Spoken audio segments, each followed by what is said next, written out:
The attitude towards death reveals the level of the spiritual culture of the time. It is shameful how many people who call themselves Christians are filled with fear of death. Thereby they prove their materialism and lack of higher knowledge. The traditional religious doctrine offers them no help and no comfort. The mistaken belief that with death the existence of a man comes to an end pushes people into a terrible abyss without way out. It destroys exactly their highest possibilities, evolution in infinity.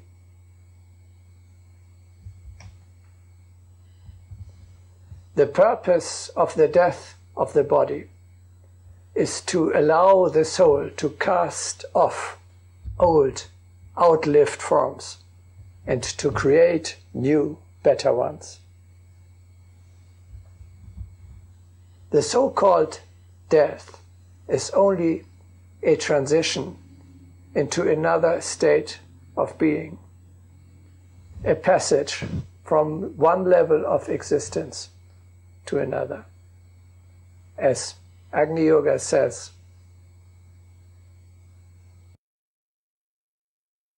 crossing into the supermundane world is as easy as entering the next room.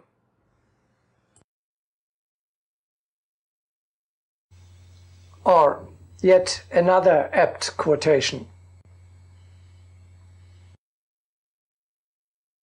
Death is no more than the shearing of the hair, whereby also matter is cast off.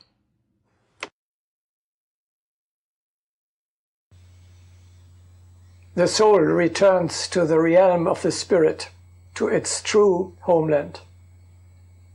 For the spirit, it is almost a relief to be freed from the prison of the body. You continue with your work in the afterlife. You meet again your soulmates, those persons with whom you are really spiritually related.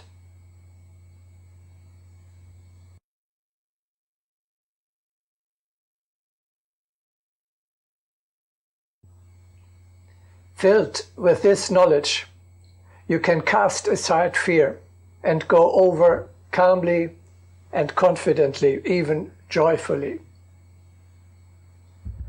Now you understand how Bach could sing, "Come, sweet death," or "I am longing for my death,"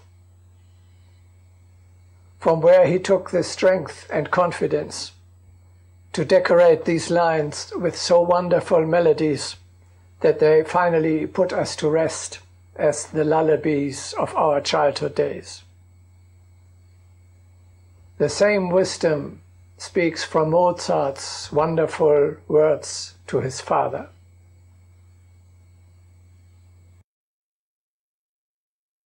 As death, when we come to consider it closely, is the true goal of our existence, I have formed, during the last few years, such a close relationship with this best and truest friend of mankind, that death's image is not only no longer terrifying me, but is indeed very soothing and consoling.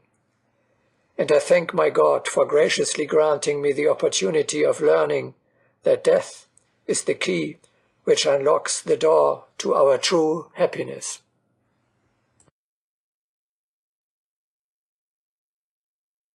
I never lie down at night without reflecting that, young as I am, I may not live to see another day. Yet no one of all my acquaintances could say that in company I am morose or disgruntled. And for this blissful happiness I thank my Creator every day, and wish it from all my heart to any one of my fellow human beings.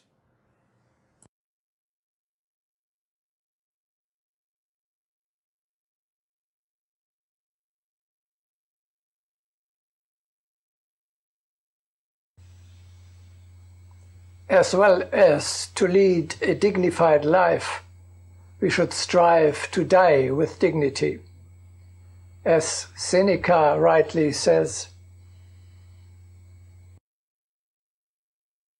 "That man will live ill who does not know how to die well."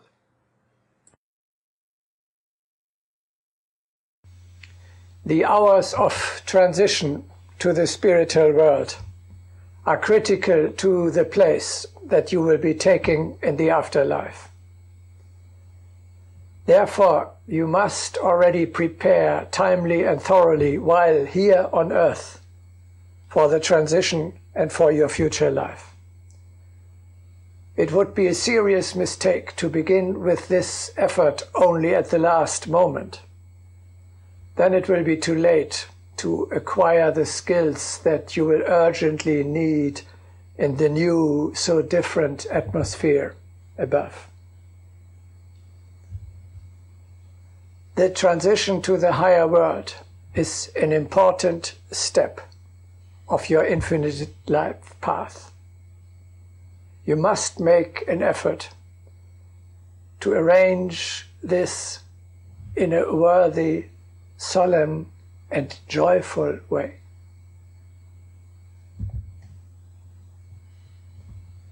The consciousness of immortality will produce with time a culture of dying quite different from the existing sad and depressing one.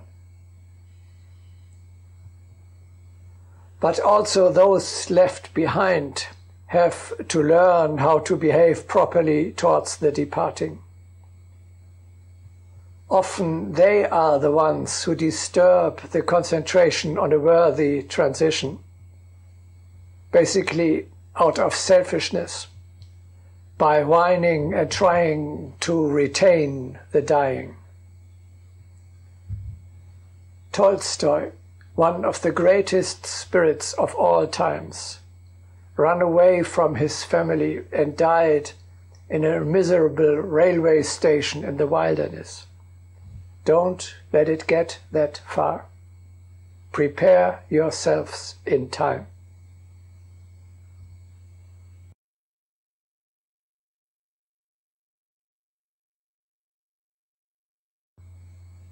The conventional medical interventions to prolong life or to call back to life nearly dead patients are senseless and harmful because they violate the dignity of the transition.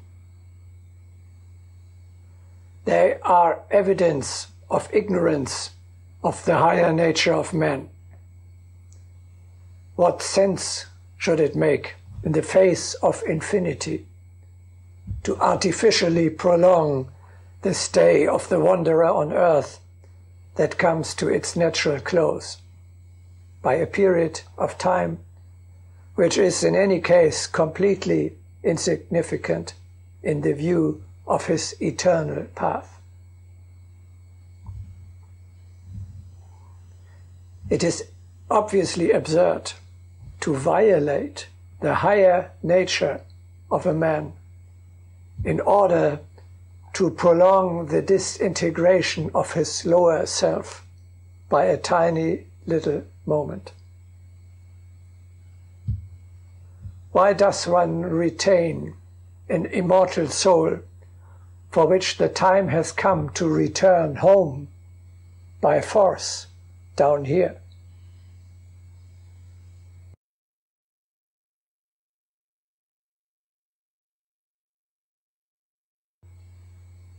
If you go over, you must endeavor to reach the highest possible spheres. The moment of transition is crucial to the height that you will reach.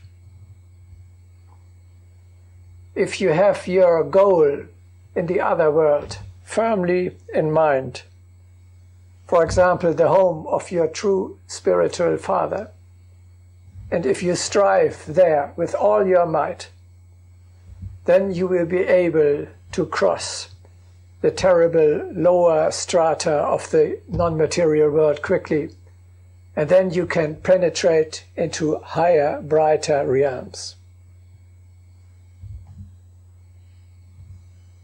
He, however, who goes over unprepared and without a clear idea of what to expect on the other side and how to behave there, he will be caught in the lower spheres and wander around aimlessly for quite some time there.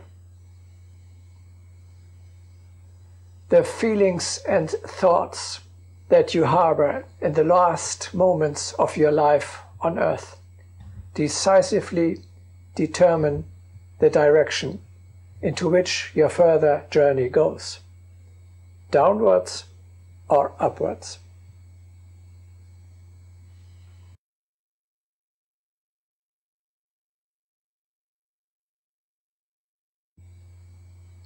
Agni Yoga teaches you are mortal when you form on each level of existence a new limited consciousness, which ends when you leave this sphere.